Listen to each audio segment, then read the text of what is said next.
Hey, Honors English, how you guys doing? Another beautiful sunny day. Hope you guys are well. I just wanted to do a little recap of King Lear.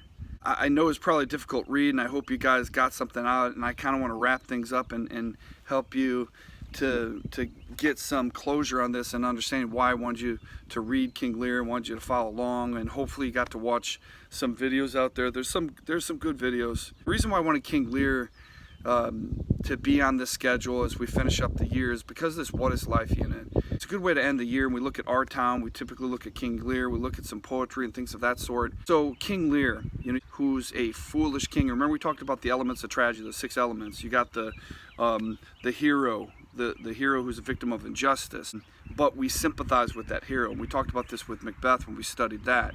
And the hero has what we call a character flaw, the tragic flaw. With King Lear, he's a foolish old man who makes a foolish decision.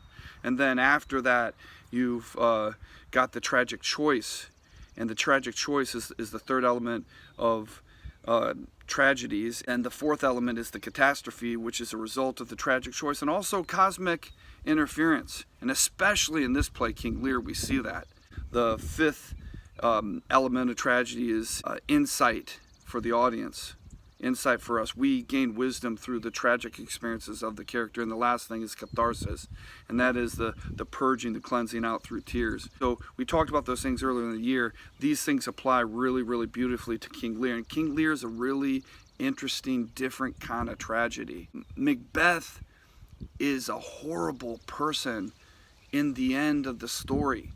And I would recommend for you overachievers, I'm kidding, I'd recommend to anybody to read the Oedipus cycle.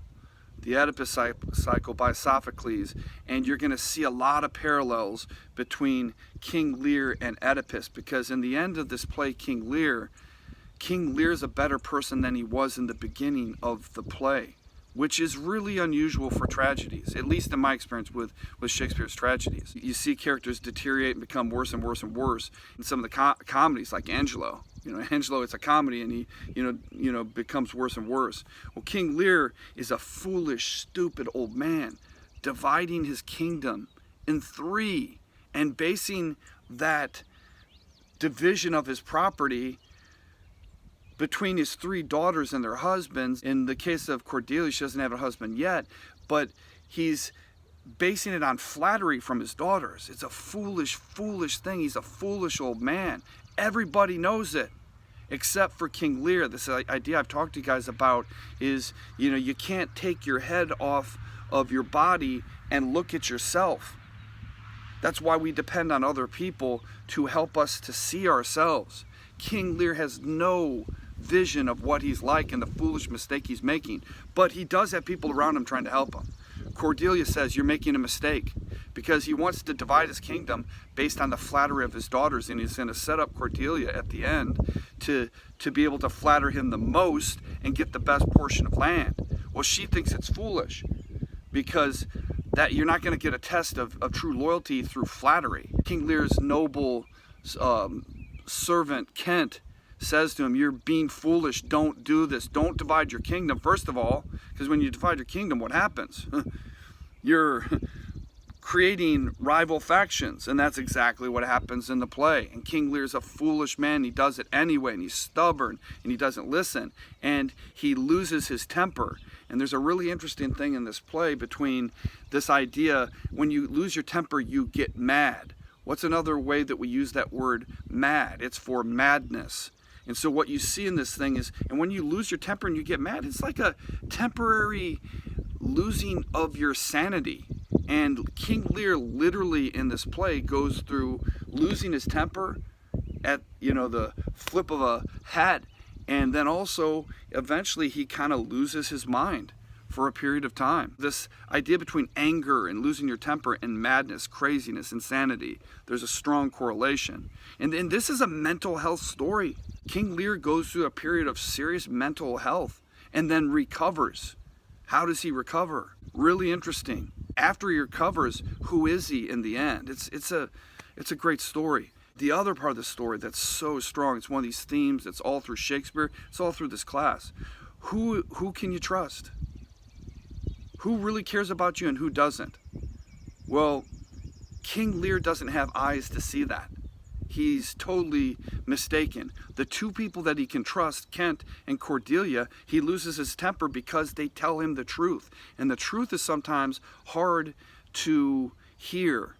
It's hard to face because sometimes it's painful, and Lear needs that painful truth. He doesn't listen to it, so he banishes both of them, leaves his daughter Cordelia penniless, and then the rival factions, Regan and Goneril, are left, and they turn on their father and they banish him, and he goes out in the wilderness, and he has this time of trouble where he loses his mind and he's left alone.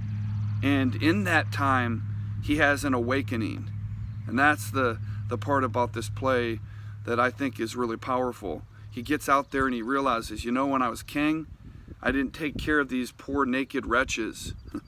When I was a king, I punished some people and other people got away with their crimes. Or the people that don't get away with their crimes are poor and unfortunate. And those who do get away with their crimes are those who have money and connection and power and status. Eventually, in the end of the play, he's captured by the King of France and Cordelia, and they protect him, and they go to war against Regan and Goneril to try to restore King Lear and justice. And the sad part of the story, you think, you know, there's this idea in King Lear is that, you know, justice is going to come. And you think when you get to that point in the play that King Lear and or Cordelia and the King of France are going to win in battle, and they don't. They lose. And that leads us to the other, like the subplot between Edmund and his brother Edgar, who goes also into madness, but Edmund conspires to this position of power, and they get into this huge fight in the end, or Edmund kills Cordelia.